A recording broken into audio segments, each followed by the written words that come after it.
ஊர் மக்களுக்கு இந்த நற்செய்தி சொல்ல இந்த அதிகாலையில் நீங்கள் வந்திருக்கும் என்றால் இதுவரைக்கும் நீங்கள் இருந்த இருள் இன்று முதல் மறைய போகிறது. இதுவரைக்கும் நீங்கள் கட்ட பாடல்கள் இன்று முதல்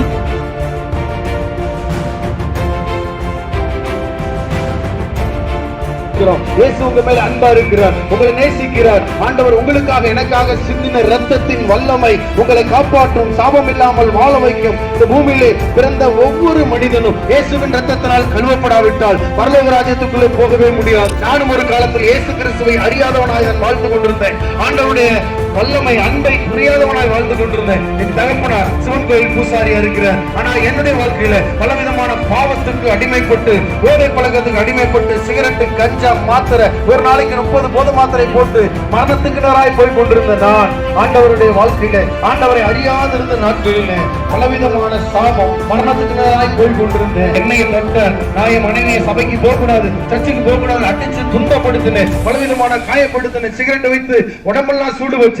ஆனாலும் ஆண்டவர் என் மனைவியின் ஜெபத்தை கேட்டார். என் மனைவி தொடர்ந்து ஆண்டவரை கேட்டுக்கொண்டாங்க. என்னை ஆண்டவர் சந்தித்தார்.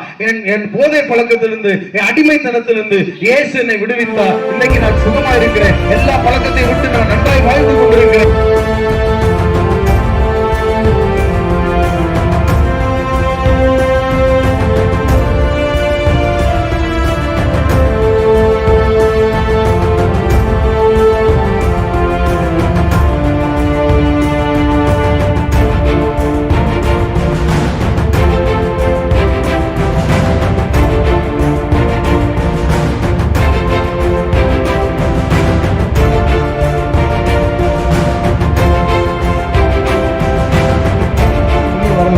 இயேசு கிறிஸ்து ஒரே ஒரு வார்த்தை சொன்னாரு, இந்த சரீரம் நான் தங்குகிற ஆலயம், இந்த ஆலயத்தை நீ கெடுத்தேனா நான் உன்னை கெடுப்பேன்னு சொல்லி